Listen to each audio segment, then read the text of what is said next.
Kalau dulu yang namanya anak-anak remaja ketemu orang tua, maaf, permisi, tahu etika, tahu tata krama.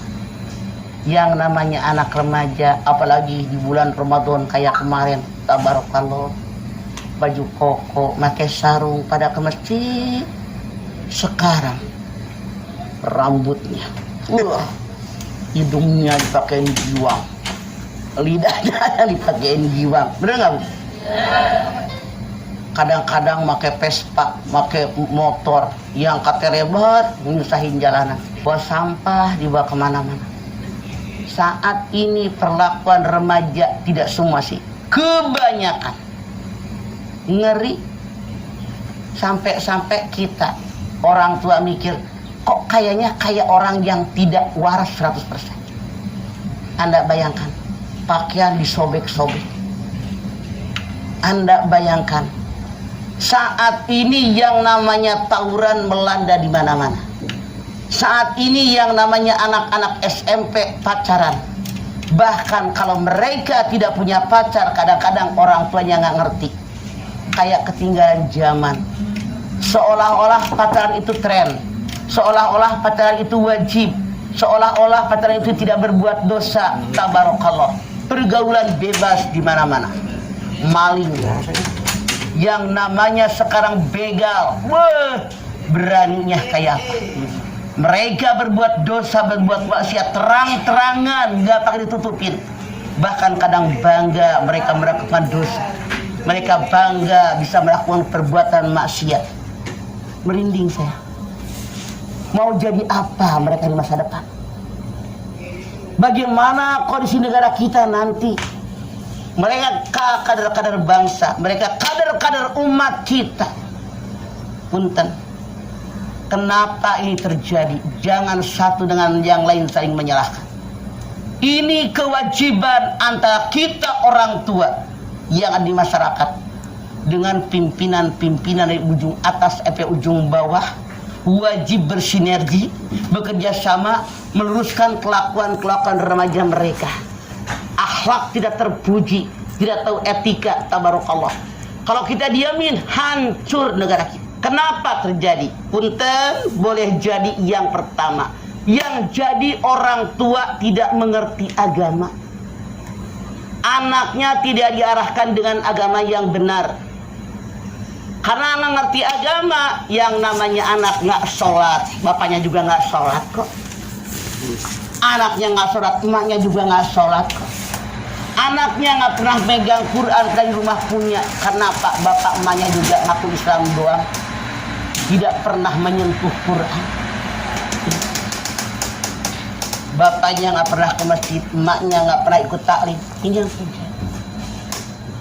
Kalau kita orang tua mengerti agama, pasti sebodoh-bodohnya orang yang ngerti agama akan mengajarkan anak-anaknya perbuatan baik sesuai aturan agama yang benar. Makanya harus dimulai dengan diri kita sebagai orang tua. Jangan menyalahkan orang lain. Bukti. Ada orang tua yang bangga anaknya pintar nari. Orang tua bangga anaknya pintar balet, pintar silat, pintar nyanyi, dengan pakaian yang minim anak perempuan. Tapi mereka tidak punya rasa malu kalau anaknya telanjang. Anaknya nggak sholat. Anaknya nggak bisa baca Quran. Emang gue pikirin kata mereka. Makanya saya melihat yang pertama, karena kondisi orang tua mereka yang tidak mengerti agama. Dua, kenapa ini bisa terjadi zaman sekarang? Gitu ya? Boleh jadi makanan yang kita orang tua berikan kepada anak-anak kita banyak makanan yang haram atau yang subhat. Allah berfirman, Ya ayuhan nas kulu mimma fil ardi halalan thayyiban wa la tattabi'u khutuwati syaitan innahu lakum aduwwun mubin. Al-Baqarah 168. Hei manusia yang dibawa oleh Allah, makan semua yang di muka bumi, semua makan. Syaratnya halalan thayyiban.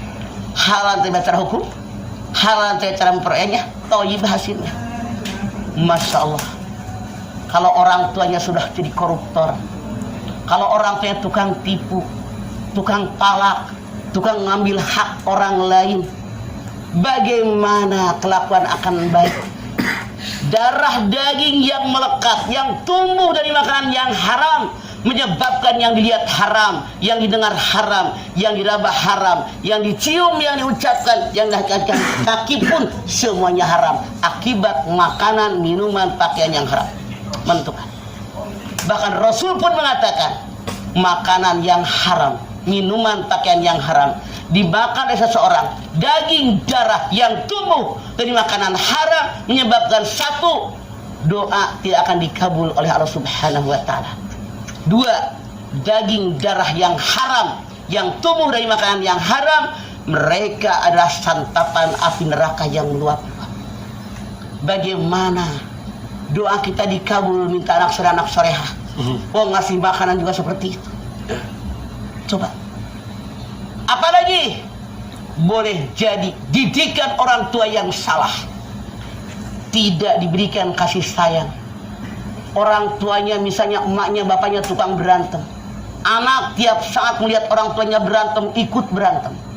Bapaknya emaknya dikit salah nggak salah ditonjok, itu anak ikut-ikutan nonjok, ngomongnya kasar. Apalagi lingkungan sangat menentukan buat anak-anak kita. Rasul mengatakan kalau Anda berteman dengan tukang minyak wangi, walaupun tidak beli minyak wangi, minimal mencium wangi. Anda bersahabat dengan tukang gelas, walaupun tidak ngebantuin gelas, minimal Anda mencium bau asap. Hati-hati. Diri kalian dinilai oleh orang lain tergantung dengan siapa kalian bersahabat. Diri kalian dinilai oleh orang lain tergantung agama daripada sahabatmu. Pergaulan menentukan. Ngeri sekarang.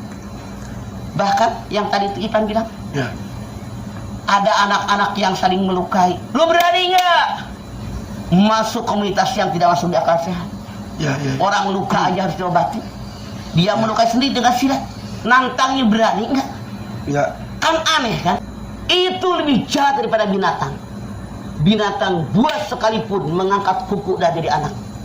Ini tabarakallah. Ya. Ngeri mendengarnya sekarang. Jangan saling menyalahkan. Yuk, kewajiban kita semua bangkit semua bahwa kita melotot. Lihat ini nyata depan mata kita. Ya. Mau jadi apa? Aduh. Mau dibawa kemana diri kita? Mana tanggung jawab kita depan Allah Subhanahu wa taala? Semua tanggung jawab kita. Jangan saling menyalahkan. Ini kewajiban sinergi kita. Makanya kalau berdoa jangan egois. Ya Allah, jadikanlah rumah tangga kami semua sakinah mawadah warahmah. Belum. Lingkungan kami, masyarakat kami, pemimpin dari ujung atas atau ujung bawah, itu yang kita minta yang terbaik, ya, agar kita mendapatkan anak yang soleh, yang solehah sesuai dengan harapan kita, perintah dari Allah dan Rasulnya. Insya Allah kalau ini kita lakukan, insya Allah sedikit demi sedikit akan ada perubahan.